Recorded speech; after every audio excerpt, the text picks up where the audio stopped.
Hello, this is Daryl here, sending love as always. Thank you for tuning in. I just want to say if you like this interview, you can check our website for companion workbooks, action guides, tools, checklists, templates, and show notes with links for everything mentioned on the call. Just visit bestbusinesscoach.ca. That's best, B-E-S-T, businesscoach.ca. Enjoy. Hi, I'm Daryl Urbanski, and welcome to the Best Business Podcast. My mission is to help create 200 new multimillionaire business owners. How? You'll do better when you know better. In my interviews, you'll hear from self-made millionaires, seven-figure business owners, authors, and world-class experts sharing how they did it so you can too without experiencing the same obstacles they did. Now, if you like this interview, please share it with a friend you think will benefit. They'll appreciate it, and I will as well. You can also connect with me on social media. Look for Daryl Urbanski, D-A-R-Y-L, Urban Ski, U-R-B-A-N-S-K-I, and add me so we can be friends. Now sit back, relax, and enjoy what I've prepared for you right here, right now. Hello, everyone. Thank you for joining us. Once again, I'm Daryl Urbanski, your host as always, and today we are joined by Mark Lack, and I've known Mark for probably just over a year now, and we hit it off right away. He is the CEO and founder of Shorten the Gap. He's written a book of the same title, and he definitely knows what it takes to be successful. I've asked him to come and join us on the call today because, again, like I say, I want to help give you guys everything you need to be successful, and he's been able to figure out what's transferable between an athletic, a world-class athletic career and business. So when Mark was 17, 18 years old, he was number one in the world for paintball. He played on the number one team, Dynasty, and he was their number one player. And so he really had to figure out what it took to get ahead of everyone else. And he's definitely translated that over by taking his business Shorten the Gap from 0 to 6 figures in less than a year. So Mark, thank you so much for joining us today. I, of course, appreciate your inspiration and your time. How you doing, bud? I'm doing fantastic. I appreciate you for having me on your show, brother. Yeah, no, of course, of course. So, so I mentioned kind of a little bit about your early career and what you did with paintball and kind of learning the principles of success and associating with that and how that led you to reading Shorten the Gap. But what were you doing before you before you wrote the book, before you launched this new company now? You know, it's actually, I get asked that all the time, is it's like what was the exact transition between playing professional paintball and traveling all over the world for that and then starting my own company and being able to, get to where I'm at so quick. And what I was really doing was I was in school. I convinced my parents to get me into paintball. I really quickly, was able to ramp up by, studying some principles which I can share with you about how to go from just starting out in something and then how to master and become a professional very quickly. So I did that, got on the best team in the world, got really into personal development towards the end of my paintball career. I wish I would have gotten into it a little bit sooner, but got really into personal development. And today I've invested over, around $500,000 into my personal and professional growth. And that led me to just all of a sudden just needing to flow and vent all this information out of me, in which case I just caught myself writing. And I'm somebody who hated reading, hated school, hated having to write projects and stuff. And I caught myself, about 80 pages in, just flowing and writing and venting onto a computer. And I was like, wait a minute, 80 pages. I would get mad if I had to write a 5 or 10 page essay for school. This must mean something, And so I guess, at some point I just had to transition where I felt like I was led into this field of personal development and business development and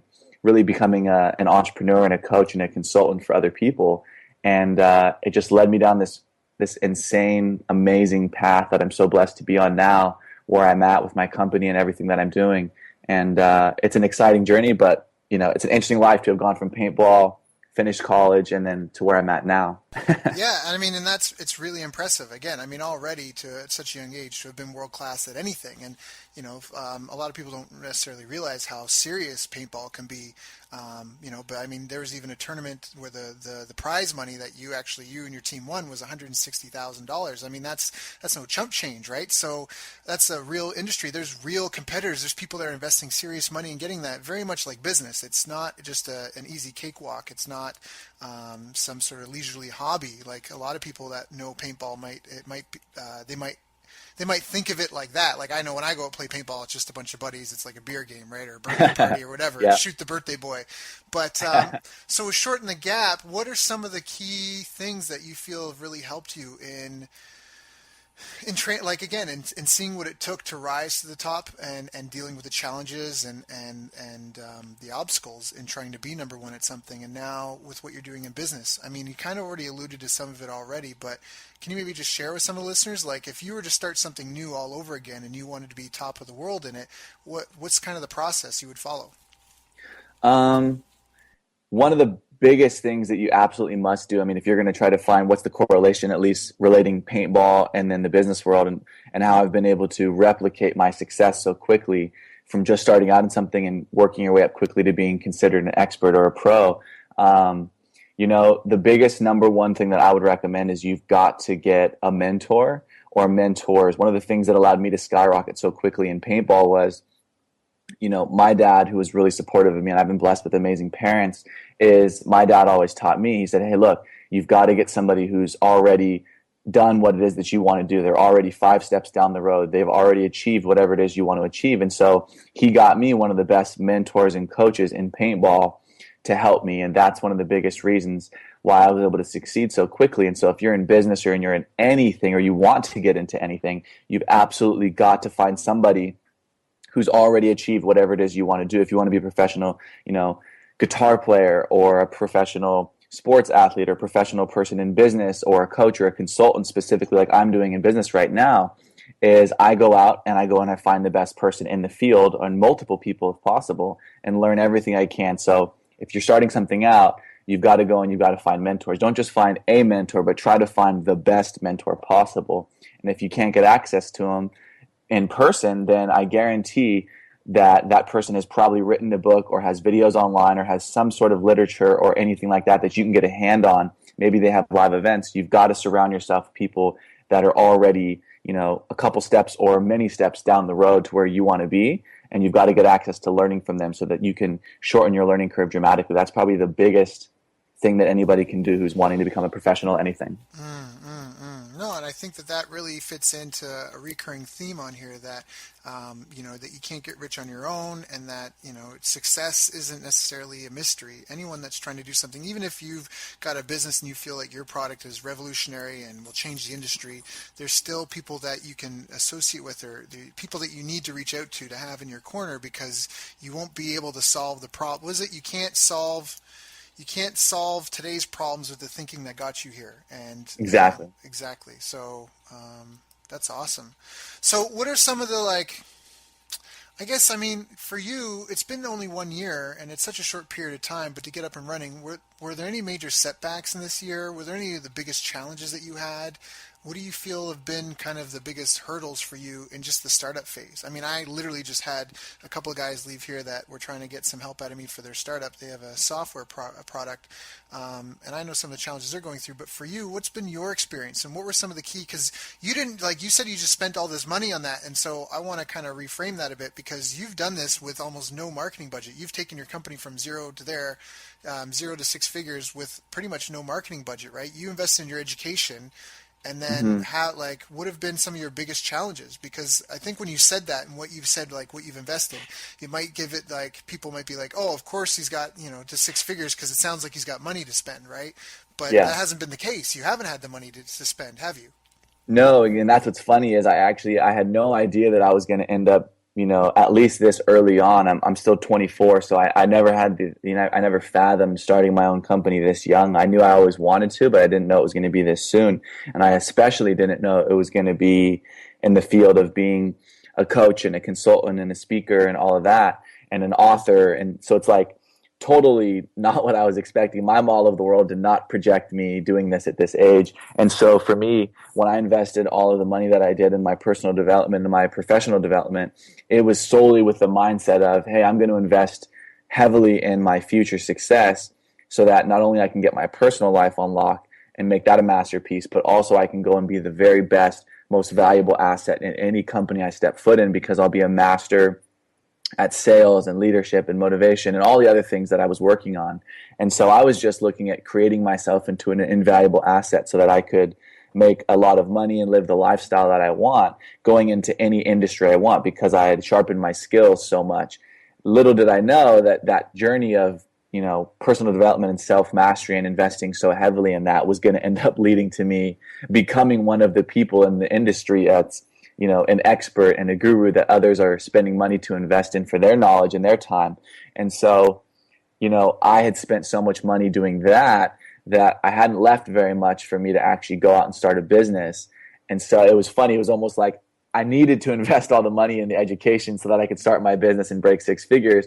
But then I started my business and didn't have that much money left to really scale the business at the speed. I mean, we probably could have hit six figures if I spent that money investing it in the business than in my education. Right. Maybe. Again, I don't know. But you wouldn't have known where to spend it. Like, that's the problem, right? Because it's like, So I wouldn't have known what I now know, but at the same time, it's like I would have had the money. But here's what I was able to do. And here's why I was able to break six figures in our first years, because I did have that knowledge. I was able to come in and say, hey, look, I know from investing so heavily in my education that money is never an excuse to not being able to grow a successful company. All you have to do is, one of my favorite words, leverage other people's marketing collateral, other people's assets and resources, and other people's knowledge, and everything else that you can possibly leverage. You just need to take and get access to that, leverage it in your own business, and then you can achieve whatever goals it is you want. And so I didn't have the marketing budget that I wanted. We only spent actually I say we didn't spend any money in marketing, because realistically, to be able to break six figures, you need to spend a lot more than what we did. We spent $200 on a test one time and never did it again. But we broke six figures, and I say we never spent any, but realistically, I spent two Benjis on a test that we wanted to do for marketing, $200, and the results were actually good. And I know the old saying in marketing, right? If it's good, then keep it going. If you spent less than you made, you got something that's at least decent. And so we actually didn't keep running it because I was making more money, not spending any money. So to me, spending $200 to make the money I was getting an ROI for, which was a lot, I was able to get that same ROI, if not higher, not spending money at all. And so it's funny that my business model and my creative process that I came up with was a 7-step leverage process, and it allowed us to, amongst many other things I did for leverage, but the one word to summarize how we broke six figures our first year is leverage. Well, so what did you do? Like, you had no budget, you had to get customers. So what did you do? You clicked your heels and was like, "There's no place like home. There's no place like." like, what we did was we found, this is what I came up with. I came up with the process, right? I have so many different mentors I could reference right now that helped get to where I am, but I basically learned from so many of my mentors that if you don't have the money to go out and get in front of your target customers, then who already has spent money to get in front of your target customers, and what type of value and risk reversal would you have to bring to the table so that that person would give you access to their audience? Now, I found a unique way, and I'm kind of, giving some value right here, because this is one of the ways that we broke six figures our first year, is I said, who's already got access? It's all about asking quality questions, right? And so I said, who already has access to all of the majority of the target market that I want to reach and would be happy to put me in front of them? Well, there's joint ventures and affiliates, which is the standard way of, becoming successful overnight, if you want to call it that, in the coaching and consulting industry. You partner up with all the big dogs, have them promote you through a product launch or speak on their stage or whatever, and boom, overnight. Only difference is you're still paying a commission and an affiliate fee or a joint venture fee, which is another way of saying you're still paying a customer acquisition fee, which is the same exact thing at the essence of it as marketing. Marketing is a customer acquisition fee. Money goes out in order to hopefully make more money back. Same thing with a joint venture and affiliate, is you're still paying money to make money. I found a way to spend no money at all and just make 100% profit. And so for those of you listening, I'm sure people are sitting on the edge of the seat. What is it? Well, part of the process is getting in front of your target audience. I did that through the form of TV, radio, podcasts, and interviews on YouTube channels, and anything I can get my hands on, and still to this day I do it as well, is there's people out there that have a listening base of my target audience to some degree, and if I'm positioned as an expert, then they're going to need experts on their show, in which case I can get in front of as many people in my target audience that have radio, TV, podcast, or interviews in any field and vertical that want me, the expert, to come and speak to their audience, in which case I'm now able to get in front of tens of thousands, hundreds of thousands, even millions of people. My record has been 2 million people on one interview I did for a radio show which I don't need the name. It was a business radio show. But yeah, so the point is today I've been in front of, over 5 million people on different interviews. And I've done hundreds of interviews, and that has been one of the vehicles that I have used to get in front of millions of people. I don't know the degree. I don't have all the analytics on the listening audience to know how many of them were my target audience. The point is, they were my audience. They may not have been my ideal client avatar, but they were still part of my audience, and a majority of them were my client avatars, because they came looking for me, opted into my sales funnels, and the rest. It helped us break 6 figures. But that's one of the big ways is I got in front of my target audience. It's all about asking quality questions. I don't have the money to spend to get in front of my target audience. So who else has my target audience, and what would I have to do to get in front of them was the question I asked myself. And it allowed us to come up with a really unique strategy that I created. It's not a confusing, crazy thing. It's like a no-brainer. Wow, Mark got on podcasts and did lots of interviews, but it added up, and it's one of the strategies I use to help us get, hundreds of thousands of dollars. And that's the thing, is that this is something I'm glad you pointed out, because it doesn't need to be ninja backflips. Exactly. Like that's people that eludes people so much. Like it's not hard enough. It's not difficult enough. I'm not. Oh, that's it. That's like some people feel that wait. Like because we have this sense that we're supposed to suffer, right? Like we're supposed to suffer to make the money we want to make. We're supposed to suffer to earn all the things that we want. Like people feel guilty if they haven't suffered to get something. And I don't deserve it. I'm not worthy. Those are common. Right, which is a mindset thing. And so, yeah, exactly. I wholly agree on that. Let's talk about traffic, because you said your strategy was basically to borrow other people's traffic. That's it. Yep. You didn't have the time, and you need to get going fast. And so this is a really good key lesson I want to make sure that our listeners get. So really, there's only 3 ways to get traffic. One is to buy it, one is to borrow it, or to create it. So by doing this podcast, I'm creating traffic. I'm creating an audience, and I'm creating over time. My listener base will grow, and and that's fine, and that's great, and that's a long tail strategy. That's not something I'm doing that's going to make me money tomorrow. It's something I'm doing over the long term to either just stay in touch with people that I've already got on my list, or people that I already know in my audience, and almost to demonstrate, like what you said. You got on interviews and you demonstrated your expertise. That's part of what this is. It allows me to provide value to people and help people, and by them getting results, hopefully they'll come back and want more when they have the next problem. And so that's creating traffic. And then what you mentioned, that was borrowing. And some people call it joint venture partners. Some people call it strategic alliances. Whatever it is, maybe you're writing, you're guest blogging, or you're a co-author at something, or you're doing whatever you can. Maybe you're at a trade show and sharing booth space, but you're borrowing someone else's relationship, someone else's time, energy, effort, work to access a user base very, very quickly. And then, of course, the last way is to buy that traffic, to buy access to that audience. And something that I think all of our listeners should know is that you can grow very fast, very quickly by borrowing traffic.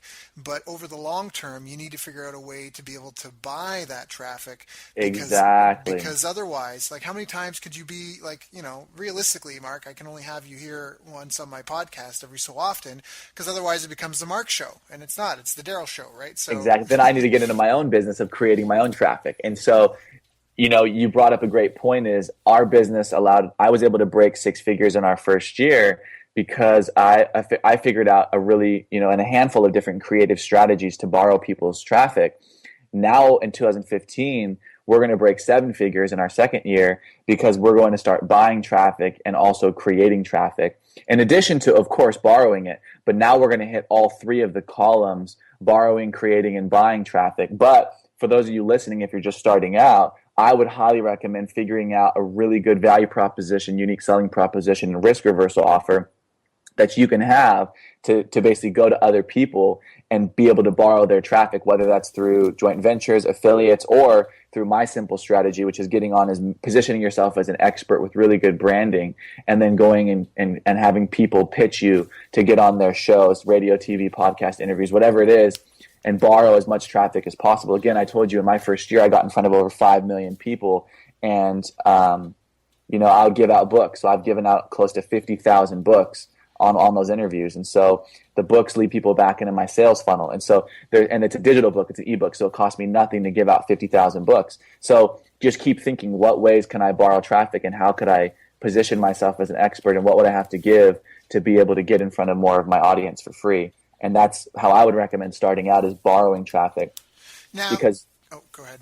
I was just going to say buying traffic and marketing, I consider a Gordian knot. It's just a hassle. You need somebody like Daryl to come in and support you if you want to be able to buy traffic and not have your learning experience be extremely expensive. And then creating traffic is also a formula as well. It's an algorithm. You can become a New York Times bestselling author overnight if you know the formula. You can be a top podcast host almost within a few weeks or months if you know the algorithm.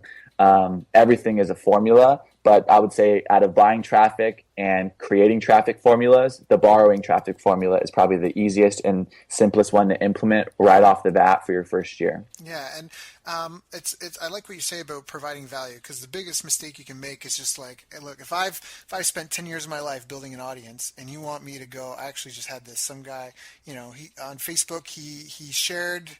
And I don't know. I feel for the guy. He shared an interview that I had done, an interview I'd done on Facebook, and he has like 76 friends, and then all of a sudden he asks me and wants me to share his thing, and so, but he did something for a local television show, and I feel for the guy, and I might do it, but he was hoping I would send it to my email list, and he thought because he shared my thing to his 76 friends that I should share his thing to my like thousands and tens of thousands of people. And so if you want to get in front, that you need to be able to provide value. And this guy, I'm probably going to give him a bit of a shout out, but I'm not going to do it on all channels because I've put all this time, energy, and effort into it. Unless it's really good content, then maybe I will. So that's coming back to what you were saying about adding value. And I wanted to ask you, when I was interrupting, could you explain risk reversal and what that is and what that means for some of the listeners who they're like, what is that? I don't get. What am I Definitely. reversing risk? Yeah, no, I'm glad you asked that. Again, it's like sometimes you speak with the, if you want to call it the lingo, right? And you forget what people don't know.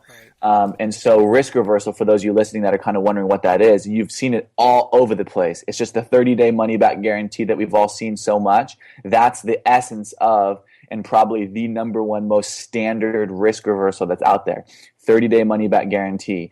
So that is so overplayed and so common that I think so many of us transparently look straight through that and don't even consider it. Like it's almost, it has to be there, meaning that it doesn't even have that much value if it has to be there. It's not like the essence of risk reversal is, dang, that was such a good deal. Let me give you guys an example to really show you the power of risk reversal. Would you guys rather accept, there's two guys that you guys can buy horses from. One of the guys says, you can take the horse and pay for it today, take it to your house, and if after 30 days your daughter doesn't absolutely love the horse that you got her, then you can bring the horse back and I'll give you a full refund. Or the other gentleman's offering the horse. So that's rare.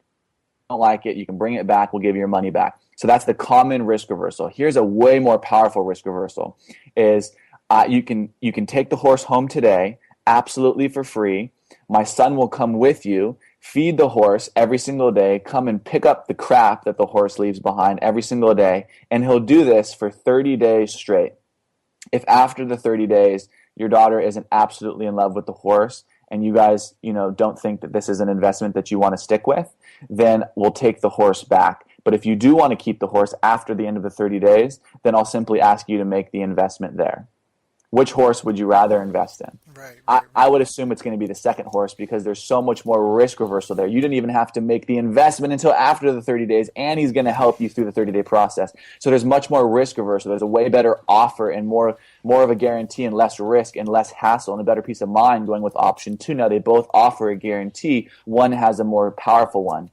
And so that's the essence of risk reversal is, you may see the 30-day money back guarantee, but you can still crush that and make it way more powerful by giving, back to the reference that I just showed you through the different ways that you can increase your risk reversal. Right, and that's a great explanation, and it's important that you consider that no matter what industry you're in, there's a way to do it, and you got to think about what your. That's why I use horses, because you're probably not thinking about horses. Right, no, but it's a great example, because even with dry cleaning, like I would take my, I know myself with dry cleaning, there's been times that I haven't taken my suit to go to the dry cleaner only because like I just moved somewhere or something, and I just figured maybe I'll just throw it in the wash and it'll be okay, because I was worried about taking it to someone I didn't know and they damage it or ruin it or something of that sort. So no, that was a really good example.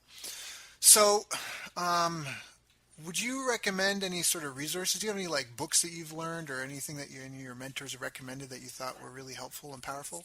Of course. And after doing hundreds of interviews, I've been asked this question so many times. And so I hate saying the same thing over and over again. And so I almost always try to give a different quote or a different book or a different recommendation just for anyone who's following me and listens to a lot of my interviews and are like, okay, I'm going to stop listening to Mark because I know that when he gets asked that question, it's the same thing. So for those of you listening or who have heard me before, I like to always try to say something different so that I'm always adding value because there really is so many amazing, great books out there. I've read over 300 books, and I would recommend highly many, many mentors and books that I've read. So for right now, to ask that, you said a book, How to Get Everything You Can with Everything You've Got by Jay Abraham.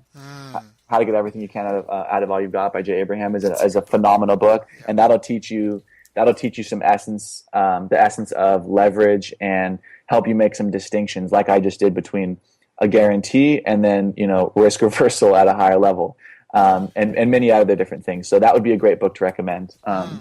That is a great book, and I bought it just a couple of weeks ago, and I've only flipped through it. But one of the things, I know Jay's stuff, not all of his stuff really well, but I actually just recently got some more of his stuff.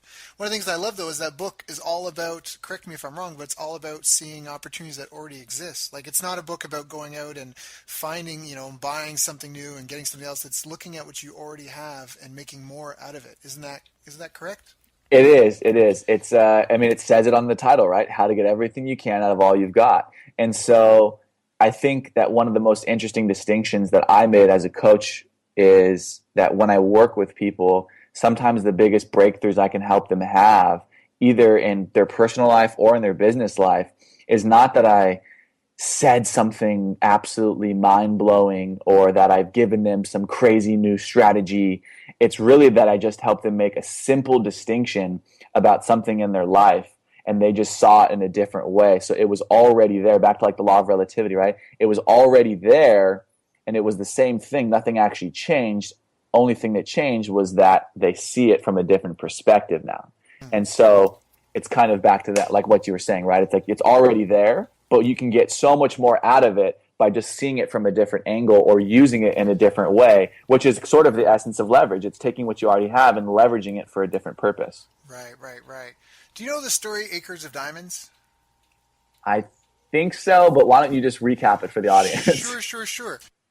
The story of Acres of Diamonds is a great story, and it really fits what we're talking about here. And the story, for those who haven't heard it, it's a guy. He grows up on just a farm boy. His parents have a small farm, and his whole life he's dreaming of traveling the world and finding a diamond mine and just becoming rich and famous and doing all these luxurious things and just seeing the best of life, so to speak, that money can afford anyways.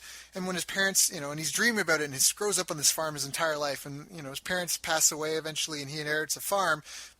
The first thing he does is he finds a buyer and he sells the farm, and he takes his money and he sets off to travel the world in search of this diamond mine.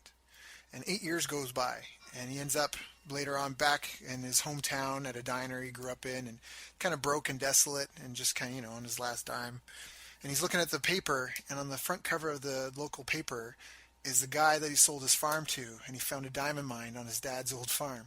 So the whole story of Acres of Diamonds is that you don't know what you got until it's gone, quote, so to speak. And that's, I think, just the book you said, and even what we're talking about, like you saying how you did, you just leveraged the relationships that you had. And I mean, you live in LA and there's tons of opportunity, and you literally was like, all right, I live in LA. What resources are there here? Who can I borrow? Who can I leverage? What can I leverage? What can I, what traffic can I borrow? Where can I go and be where things are happening and get in front of people that fit my avatar, my demographic, and tell them, what I can do for them and do some sort of demonstration of it.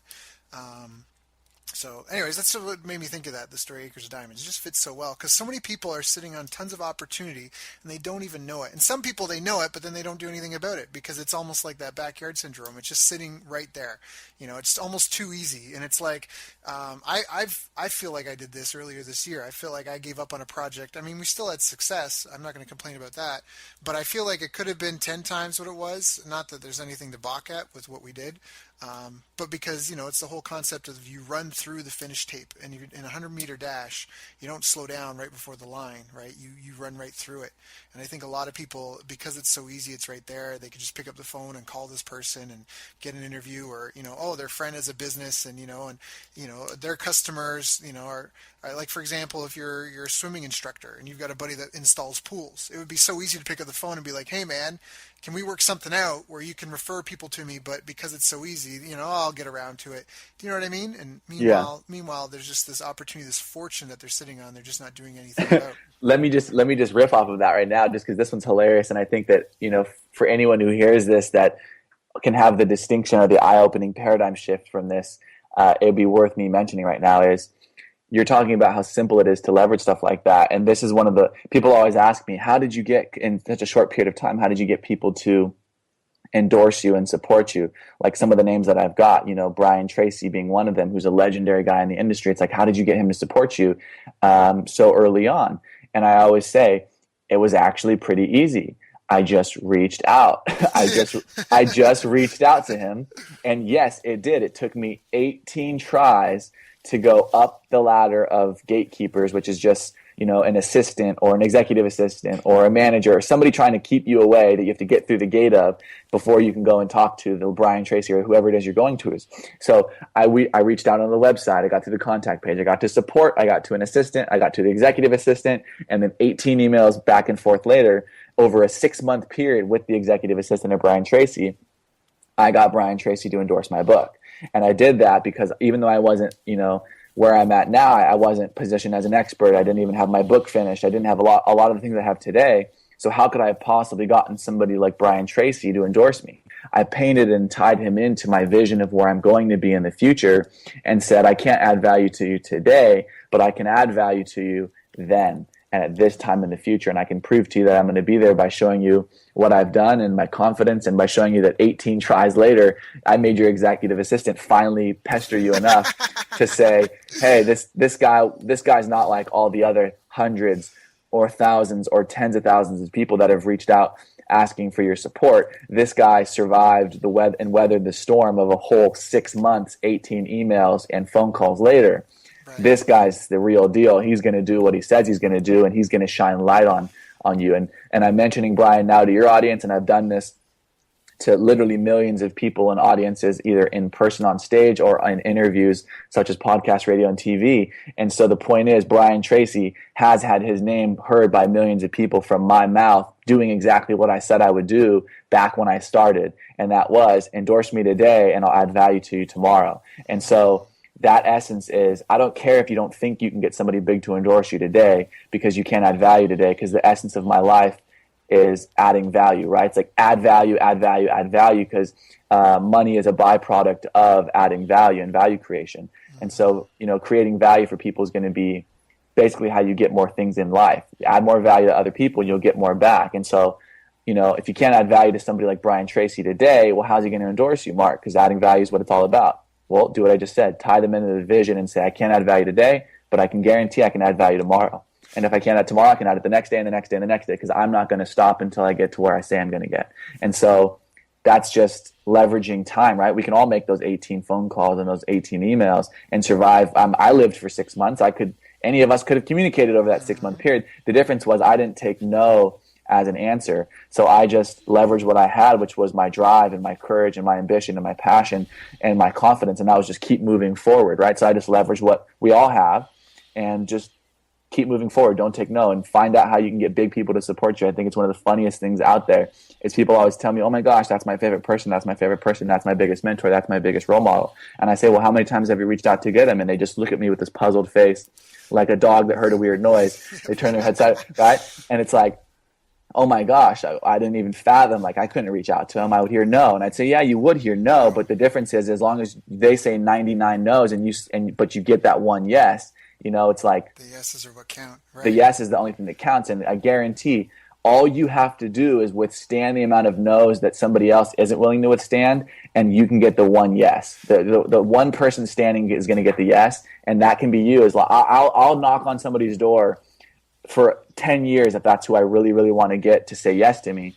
I'll never stop if I want them to get to say yes. And that's probably the biggest thing that you need to take away from this is just relentlessly work towards whatever it is you want to accomplish. If that's getting a big name, go for it. If that's building your business, go for it. If that's you don't have the marketing budget, go out and borrow it, right? There's always a way. Yep. No. And I love what you say because that's so true. And, Thomas Edison, he had something like 20,000 or 50,000 failed experiments when he was trying to create the light bulb. And when he said, I didn't figure it out. I just ran out of wrong things to do. Right? Yeah, I didn't fail 10,000 times. I found 10,000 ways that didn't work. Right. Exactly. So, and what you said, it's just, I did an interview because I still, even though I've got my podcast, I still get interviewed. And I said, he was asking about one of the things, like one of the best resources I think available to entrepreneurs online. And I was like, Google and Facebook. And he was like, really? And I'm like, yeah, you can ask Google anything and you'll get an answer. And even if it's the wrong answer, it still gives you some sort of feedback, right? Like it gives you direction. And here's the thing is that what you just said about reaching out, I went to, when I was early in my career, I go to a conference, like you, right? Spending tens of thousands, hundreds of thousands of dollars by now on my education. And one of the gurus on the stage was like, if you want to be broke, hang around 9 broke people. And I was like, forget that. I want to be rich. I want to hang around 9 millionaires. But I lived in a small town in Canada, and I was like, I don't know any millionaires in my city. So I went and I used Facebook. I looked up all the big players in my interest. And at the time, I just wanted to get good at business and marketing. And I went and found guys that I could resonate with, and I just reached out to them over Facebook. I know it's so crazy. I know it's insane, but I went on Facebook and I searched their names. And I sent them a message, and and I just started a relationship.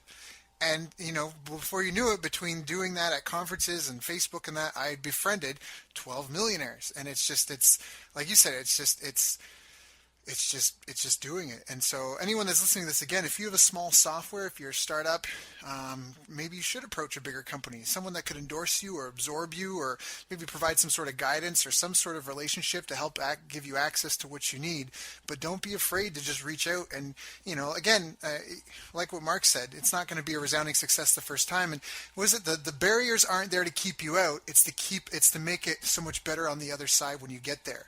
It's to keep the people that don't really want it out, right? You're talking about what you said. Instantly popped in the story of the stonecutter into my head, and that is, for those of you who don't know the story of the stonecutter, I'll shorten it up really quickly for you. It's basically just that the guy cutting the stone, trying to split the stone, he hits it 1,000 times, and the stone never even moves at all. No cracks, no nothing. The final 1,001 hit, and the whole entire stone splits in half. Was it the final hit, or was it the 1,000 before it? And it's the 1,001 hits, combined and compounded that are what split the stone. And so it's not the fact that I was, I reached out, as many times as I did and got the yes. It's the fact that I was willing to take the no's, meaning I was willing to hit the stone knowing that nothing was going to happen at all. But if I just keep hitting it, it's going to be that final one. So it's the best feeling ever. Like the KFC guy, right? He heard 1,000 no's when he went knocking on all the restaurants trying to share his recipe and, basically doing the joint venture with him. Right. Colonel Sanders at age 65. And so it's like he heard 1,000 no's and he finally got that yes. Yep. And now it's the KFC chain that we know. But it's because he was willing to, chin up throughout 1,000 no's. He kept his chin up and was like, I'm going to get that one yes. And so it's the same kind of concept, Yep. Now, I think it's important to resonate because I think that a lot of people, I don't know about you, but I'm feeling inspired. And it reminds me of Jim Rohn quote saying, when someone's heading in the wrong direction, they don't need motivation because now all you have is a motivated idiot.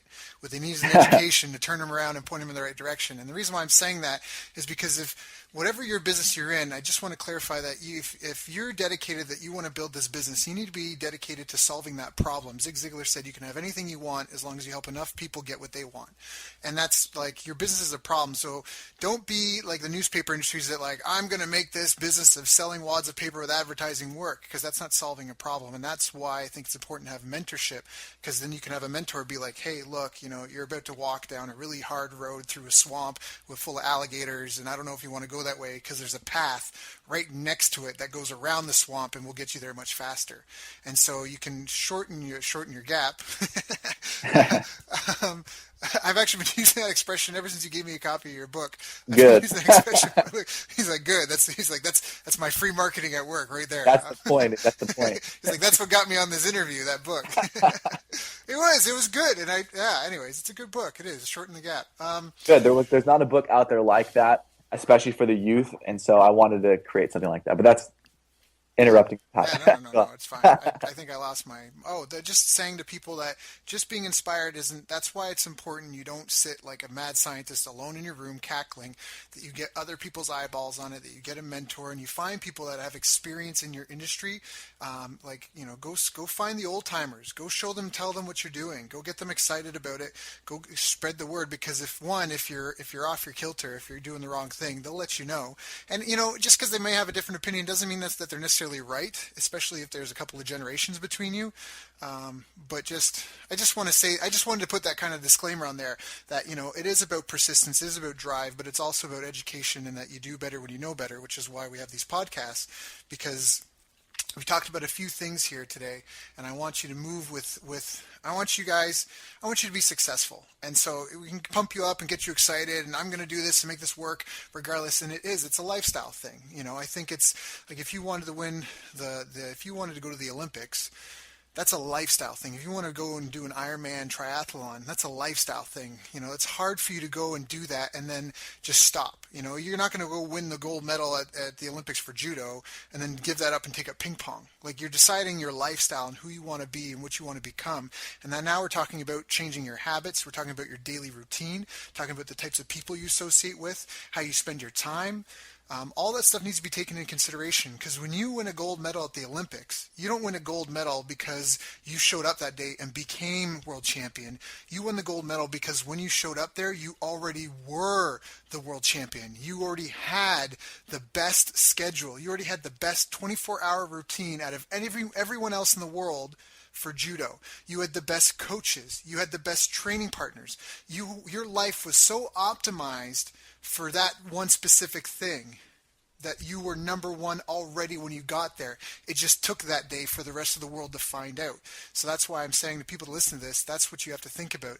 Like when Mark's talking about how he was beating on that door for 6 months, it's because this is who he's going to be. It's not a question of if, that's who I'm going to be if that's what it takes, then that's what it takes. I'm in this for the lifestyle because I want to be a certain person and walk into my ideal self. And anyway, I'm running out of steam on that trail. No, I love it. And you brought me to one of my favorite sayings, and that is, become the person you need to become to create your dream life. And it's so simple, and I think so many people out there teach you, map out what your lifestyle is that you want to create and figure out how to get it. And I agree with that to some degree.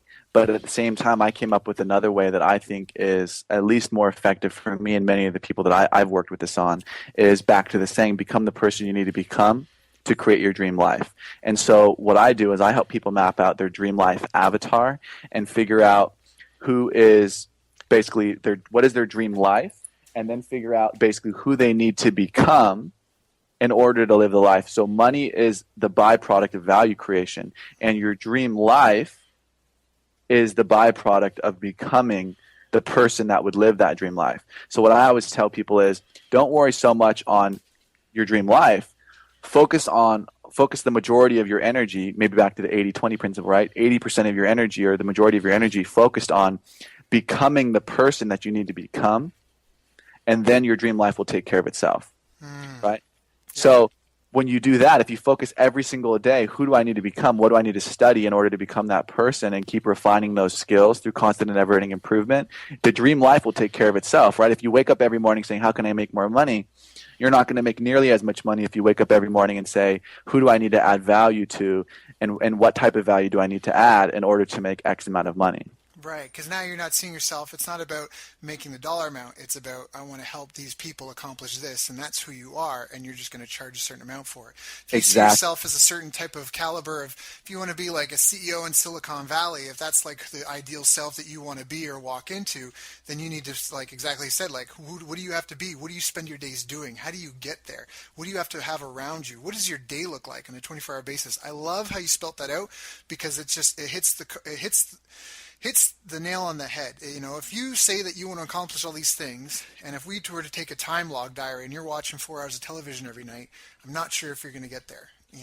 maybe you do, but depending on what you're spending the rest of your waking day doing, I don't know if you're going to get there, because there's certain things, there is a certain amount of time, energy, and effort it takes to achieve things. There are hard lines in life. You're not going to be able to do 100 push-ups unless you do it consistently and invest the time and energy and hours to get there. No matter what we do, we can't change how much energy it takes to take a rocket ship and get it through the gravitational pull in outer space. It just takes that much energy. And the same thing here. Like, whatever your ideal life is, you're just going to have to do the work and the effort to change your habits, to change your lifestyle, and to be that person. And I think exactly. Yeah. And I think so many of the times people map out their dream life and they try to live the same, think the same, have the same rituals and behavior patterns, and then try to achieve their dream life. And that's the distinction that I'm trying to make here, is that you map out your dream life and you try to do everything the same and model the same thinking patterns, language patterns, behavior patterns, etc. You're not going to achieve your dream life. What you have to do is figure out your dream life so you have the target to hit, but then reverse engineer it and say, who's the type of person that would have that dream life and is living it currently, and what do I need to do to become that person identical, so that I'm actually reflecting it, so that I am modeling every single thing about that person's patterns to become that and live that dream life. And then it'll happen effortlessly. And that's one of the things that I figured out early on, is I just need to become the person, and then it'll take care of itself. I just need to add the value. The money will be in my bank account. And it's a small, simple distinction, but it has so much impact over the quality of your life and the trajectory of your success. Yeah, that's huge. It's huge. All right, so everyone listening to this call right now, I want you guys to do three things. I want you to write a list. You might have to do this after the call, but I want you to write a list of kind of like your bucket list, your lifetime goals, the things you want to accomplish or say you've done, and that's it, your bucket list, your lifetime goals. The next thing is I want you to write down how you want to live your life on a day-to-day and a monthly basis for the next 3 years. How do you want to spend your time? You want to spend your time, what activities do you want to be doing? What do you want to be like investing your time in? And then make a list of what you don't want to spend your time doing. And then the third thing I want you to do is make a list of what you would do if you knew for a fact that you're going to be struck dead by lightning in 6 months. If you knew for a fact you were going to die 6 months to the day, how would you want to spend the next 6 months? You couldn't necessarily give everything up. Depending on your situation, you might still need to fend for food and just to not leave a lot of debt for your relatives or whatever that is. But how would you do that? And I want you to make those lists, and then I want you to look at all three of those lists, find the commonalities, and that will help you design this ideal person that Mark's talking about. Now, I don't know, you probably have a much more better and in-depth process, but that's just a really simple thing that I've already done that I'm planning on redoing again this New Year's, and I just want to share with our listeners. Fantastic. So, Mark, you're a mover and shaker. You've got a ton of stuff going on. I think it's visible to everyone on the call here that you're driven. You've become world class at what you've done before. You've been there before. You're set to do it again. What are you working on these days? What are you excited about? I would say that I'm really excited about scaling up my company in 2015. Not for the fact of making more money, which I think is fantastic, but for the fact that I get to add more value into more people's lives. People always ask me, if you could do anything, what would you do? And I just tell people I would do exactly what I'm doing. I would just do more of it. And what I mean by that is I would be making more money so that I have more options and freedom and choices to do what I want, and basically take my business to the next level. And all that really means is it would allow me to serve and support and contribute to more people on a larger scale. More interviews to larger audiences, more products to serve more people, and creating more products that are specifically that I've heard from the market that we were screaming for this product, Mark. We need this product. Okay, great. I'll make you that product, and I'll make as many of them as I need to serve and support and contribute to the audience that I'm going after. The biggest thing on my radar right now is just scaling up and figuring out how to do more of what I'm already doing and be able to have a well-balanced life and business so that I can live the lifestyle that I really want. So that's awesome. That's pretty much it for me, man. Simple, awesome. So how does anyone that's on the call here, if they're interested in reaching out to you, how do they get in touch? What's the best way to access you? There's a couple different ways. One of them is you can go to our website, and we're actually rebranding, but this site will be up, I'm sure, by the time this airs. It's www.stg3.com. So STG is the acronym for Shorten the Gap, and then 3. You'll get the essence of it when you go to the site. So STG3.com, or you can find me on Facebook.com/Mark Lack 777 or 949 for my fan page or my personal page. Got it. So Mark Lack, Lack. That's awesome, Mark. Well, thank you, buddy. I appreciate you joining on this call, and I'll be seeing you in a couple of weeks too when I Yes, fly sir. back through LA. Yeah, thank you so much for your time, and I just want to say that I really do appreciate you, and that I'm not that much older than you, but you're definitely an inspiration and motivational, and you're keeping me on my feet. So thanks, man. Thanks, brother. I appreciate being able to serve your audience. And anytime you want me back on here, brother, I'm always happy to be. Thank you, man. Sounds like a plan. You've reached the end of our interview. Now, first, let me thank you for listening. I appreciate and respect you more than you'll ever know. And now I'd like to ask you a couple of questions. First, what 3 lessons did you just learn? What 3 aha moments just jumped out at you? Second, what can you implement for yourself and your business in the next 24 hours? Third, what can you give to someone else to help you with, or give them to just do it for you? Whatever it is, remember, taking action is the secret sauce to results. Now, if you think this interview would be helpful for a friend, please give them a link to it. It'll help them and it'll help me too. I'd also like to invite you to help me find out more about the challenges you're facing, your dreams, your goals, and how I can help you overcome what's holding you back. We both do better when we know better, and your success is my success. So please reach out and interact. You can visit our website, bestbusinesscoach.ca for Canada or California, where I'm from and where I'm living. You're welcome to also try out one of our paid programs. You can find us on YouTube, Facebook, and pretty much every other social media channel you can think of. You should also subscribe to the podcast, and if you're enjoying them, please leave us a nice review. It really helps. That's all for now. Once again, thank you. Take care of yourself, and remember, the world needs the best business you can build. And I believe in you.